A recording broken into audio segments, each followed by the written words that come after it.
Bonjour, je suis Adel Benhadj, consultant Sage. Je vais vous présenter la gestion de la fabrication dans Sage on Cloud, gestion commerciale. Donc, nous avons à votre disposition un fichier article sur lequel vous allez pouvoir créer tous vos composants, toutes vos matières premières, donc les organiser par famille, sous-famille, dans votre catalogue. Et vous allez avoir également à disposition des ressources. Donc, des ressources, ça peut être des machines, du personnel, des outils, des équipes. Donc dans chacune de ces ressources, vous allez pouvoir ici référencer un coût standard à l'heure, à la journée, suivre les temps d'utilisation, planifier à travers un planning la disponibilité de chaque ressource. Évidemment, une machine, on ne va pas l'utiliser à la même cadence que du personnel, par exemple, ou des techniciens qui auront des horaires différentes et un coût standard différent. Donc à partir de ces ressources et de ces articles, on va pouvoir construire et paramétrer des nomenclatures.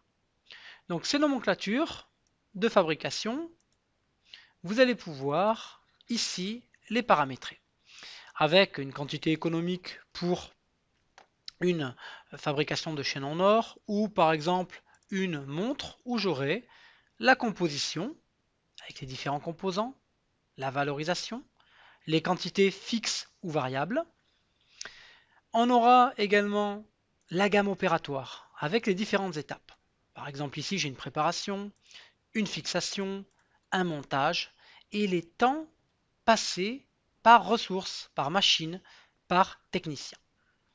Donc on aura une valorisation avec des composants. On peut gérer des sous-niveaux de fabrication. On peut avoir 10 niveaux d'imbrication. On va avoir la valorisation en temps machine, temps homme. On peut également planifier des prévisions sur les prochains mois de production par rapport à de la saisonnalité. Ces prévisions peuvent être également calculées. Donc avec tous ces éléments, je vais avoir également la possibilité de mettre en place un ordonnancement des étapes.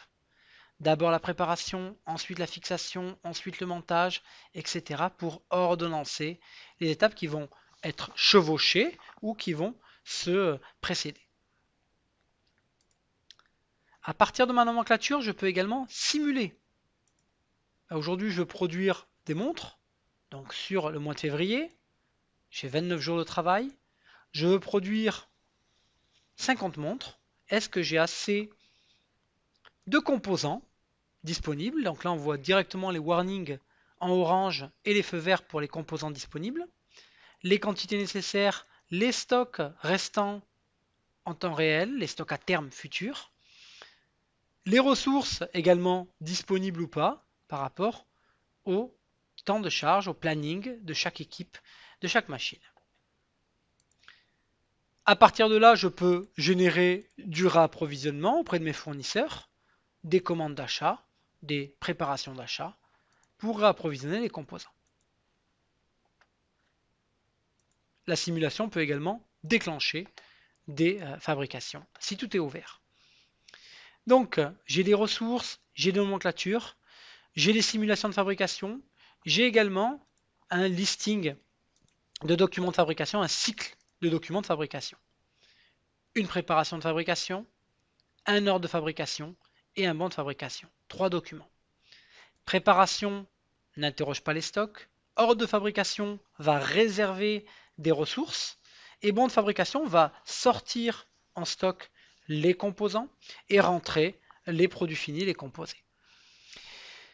Je vais par exemple vous montrer une saisie de préparation de fabrication avec les informations d'en-tête. On peut rajouter des champs libres sur cette information d'en-tête. Cette préparation pour des montres, donc je vais accéder à mon catalogue. Je vais en produire une vingtaine aujourd'hui. Cette préparation, on peut y rattacher des documents externes, les stocker dans Office 365, faire de la simulation, rajouter des informations libres complémentaires, transformer en ordre pour les ateliers de fabrication. Interrogation en temps réel des stocks. Est-ce que j'ai assez et est-ce que je vais réapprovisionner derrière pour mon ordre de fabrication? Mon ordre de fabrication va réserver en quantité négative tous les composants, va également ici préparer l'entrée des produits finis. L'interrogation des stocks en bas, la possibilité d'imprimer pour l'atelier une fiche suiveuse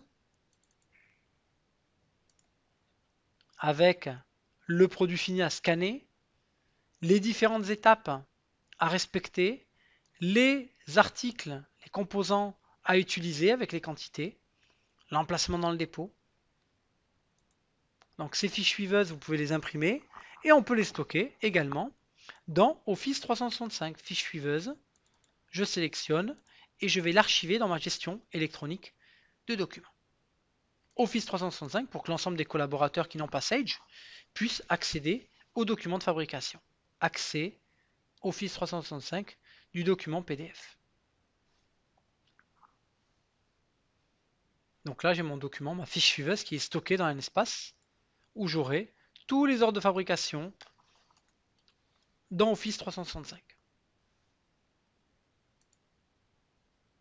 On voit l'arborescence créée par Sage dans votre site SharePoint.